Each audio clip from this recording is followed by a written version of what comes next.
원래 성찬식의 의미 가운데는 예수님의 마지막 그 만찬 중에 성찬을 하셨잖아요. 그래서 이 성찬의 의미 가운데는 뭐가 있냐면 기념하는 의미가 있다고요. 예수님의 십자가와 부활을 기념하는 거예요. 그래서 예수님이 뭐라고 말씀하세요? 이 떡은 내 몸이고 이 잔은 내 피라고 얘기하잖아요. 여러분, 우리나라에 제일 먼저 성찬식이 진행된 곳이 세문안교에서 성찬식이 진행이 됐거든요. 근데 유아 세례도 같이 있었습니다. 그러니까 바깥에서 듣는 거예요. 여기 조선 사람들. 그러니까 한 번도 그 서양 사람들이 뭐 하는 거를 본 적이 없었던 바깥에서 유아 세례 성찬식을 하는 거 보고 어떤 오해가 생겼냐면, 유아 세례를 주는데 이 죽고 산다는 얘기가 있잖아요. 이 유아 세례를 받음으로 옛사람은 죽고 세례를 받음으로 거듭나서 새로운 사람이 되는 거잖아요. 그리고 이 몸은 이 떡은 내 몸이고 이 잔은 내 피라고 얘기했다고요. 바깥에서 듣기에는 뭐로 보냐면, 아이를 잡아서 죽여가지고 그 아이를 먹는 거로 생각했어요. 아이 몸도 뜯어먹고 그리고 피도 먹는다고 생각을 했단 말이에요.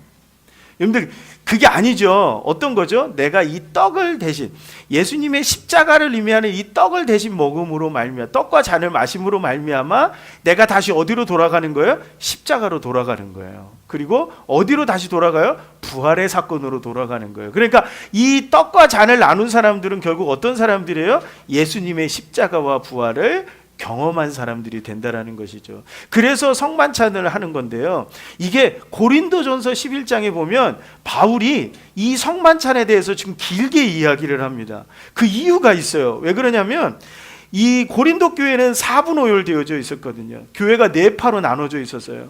고린도 게바파 있었고, 바울파 있었고, 그리스도파 있었고, 아볼로파 있었고, 막 이렇게 나눠져 있었거든요. 그러니까 어떤 거냐면 서로 죽고 죽이는 관계예요.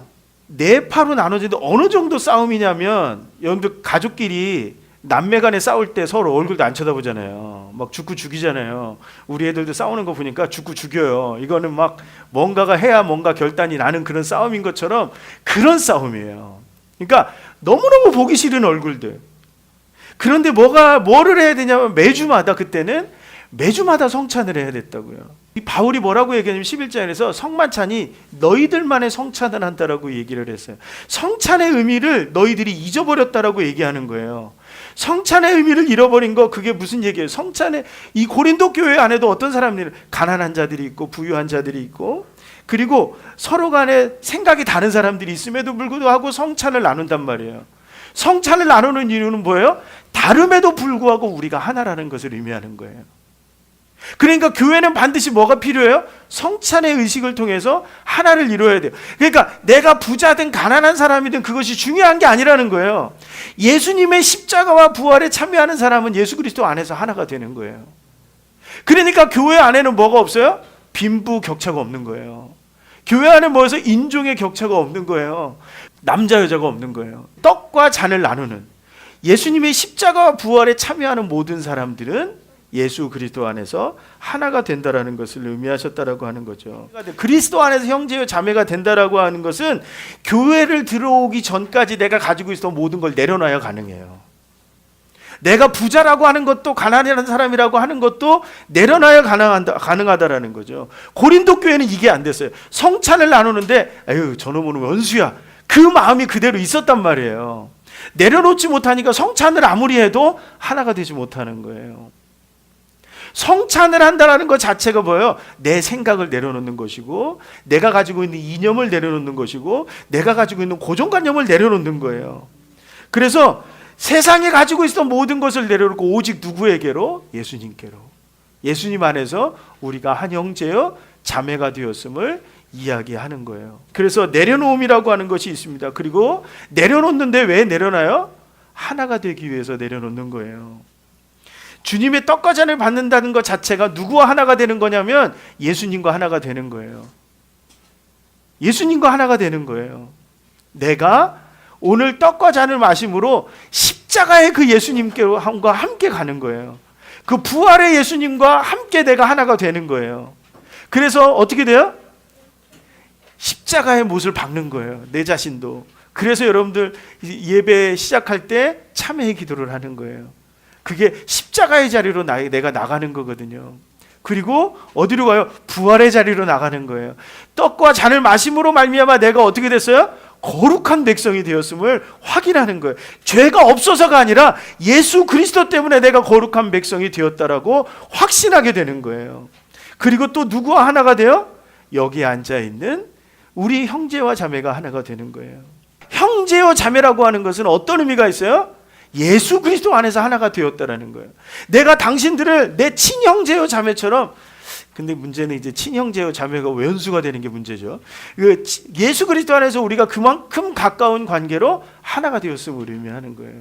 여러분들 이 의미를 여러분들이 기억하셔야 돼요. 내가 오늘 떡과 잔을 떼는 순간 이 공동체는 뭐라고요? 하나예요. 원수가 되었을지라도 내가 저 사람이 믿고 싫어요. 그 감정을 버리지 못할 수 있어요. 그럼에도 불구하고 내가 어떻게 돼요? 예수 그리스도 안에서 하나라는 것을 의미해요. 여러분, 우리는 이제 예배를 마치고 세상으로 다시 돌아가요. 그런데 이 지난주의 세상이 아니에요. 새로운 한 주에 다를 게 아무것도 없지 않습니까? 그렇죠. 우리 학생들 있잖아요. 뭐 아침에 9시까지 학교 가고 8시 50분까지 가나요? 9시까지 학교 가서 뭐 패턴이 일주일 똑같을 거 아니에요.